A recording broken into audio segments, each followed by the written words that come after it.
your guy Josh, aka Resurrection, and today I'm going to be doing a movie review on this movie, Avengers Endgame, which in my humble opinion was a masterpiece. This film has already broke so many records across the globe. This movie has grossed already over $2 billion. That is an amazing milestone in cinema history. I've seen the movie 3 times total, and all times I saw it, I was so emotional every single time. Now, before I delve into this film and kind of break it down to you guys, I just want to give you guys forewarning for those of you who have not seen the movie yet.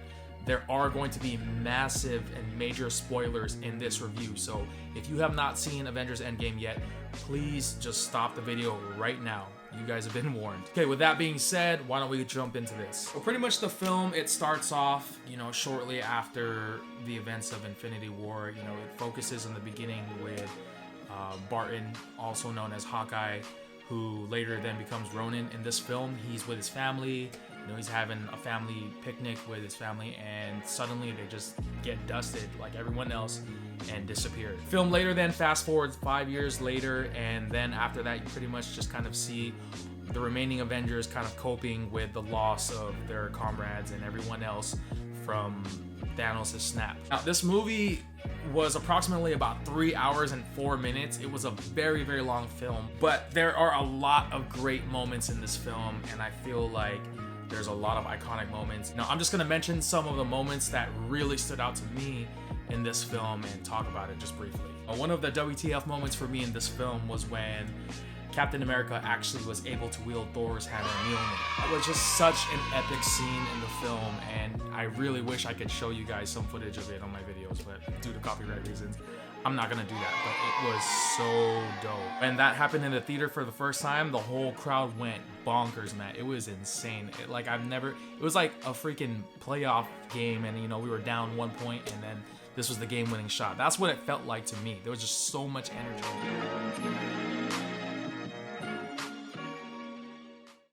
Another MVP moment of the film was basically when Captain America gave up his shield and he gave it to Falcon. You see Captain America go back in time to pretty much bring balance to all the timelines, and when he was supposed to return, he didn't come back right away, and so they knew that something was going on. And then you see Bucky and Falcon kind of looking at the distance, and they see someone sitting on a bench, and of course it's Steve Rogers. Very, very old. He decided to pretty much live his life. He basically gets his final dance with Peggy, and he basically lives his life, which is like a true Cinderella story, because throughout the films, you see Captain America and you see his relationship that he had with his love interest, which is Peggy Carter, and he never really got to have closure with her because of the whole time jump and him freezing, fast forwarding time, and all that crazy stuff. But he finally got to have his final dance at the end of the film. Another crazy moment in the film that really shocked me was kind of what they did with Thor's character. This character, Thor, has always been one of those seen as the strongest Avenger, and to see him kind of just go through the emotional roller coasters that he does throughout not only this film but just the entire MCU is just really, really heartbreaking.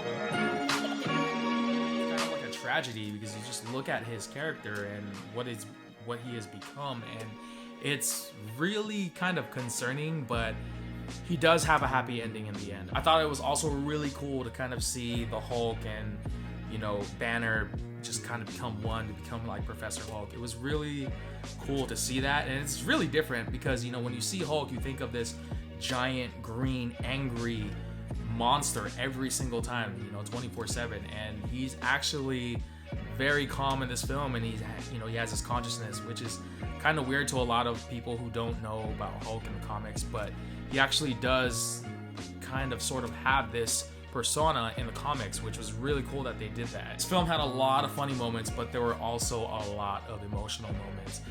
And one of the most emotional moments in this film, of course, is kind of the conclusion of the film when Tony Stark. You see him have a family, and you see him really happy and finally being able to move on with his life. However, there's still this level of regret in the back of his mind when he sees this picture of him and Peter Parker.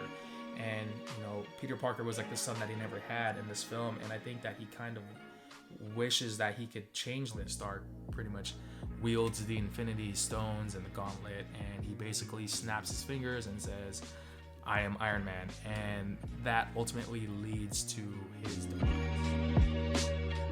You know, him being the main character, he pretty much started this whole phase, you know, when the first Iron Man came out in 2008. And he really, you know, I think Robert Downey Jr. was meant to play this role. Like, he is Iron Man. He is like the definitive Iron Man. Another heartfelt moment in this film was basically seeing Tony Stark reunite with his father, Howard Stark. And you really see this development with Tony Stark and his father, Howard Stark, finally being able to meet face to face and really just understand each other. And it was really cool to see that. And it was very emotional because basically Tony Stark, you know, he gets to know why his dad was the way he was, and basically what his dad truly meant and to him, and he really loved his son. And for Tony to see that, you know, face to face and kind of like understand that his dad really did love him, even though he wasn't really there for him, you know, growing up, was just a really great way to wrap up this whole family dynamic between him and his father.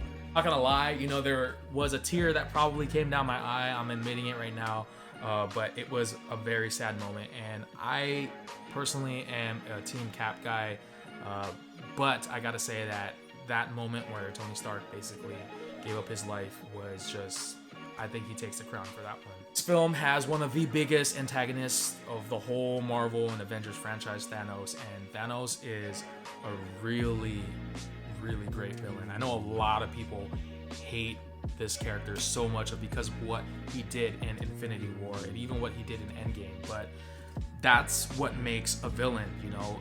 You hate a villain so much and you despise them. That's what makes this story so wonderful and so effective, because this guy right here. And shout outs to Josh Brolin. I was very skeptical at first when I found out that they casted him as the Mad Titan, but he did a tremendous job, you know, especially since he really had to jump into this whole realm of CGI and whatnot. And I think he did a tremendous job, and I think the casting was wonderful. And I'm a Thanos fan. I'm not gonna lie, I really love Thanos.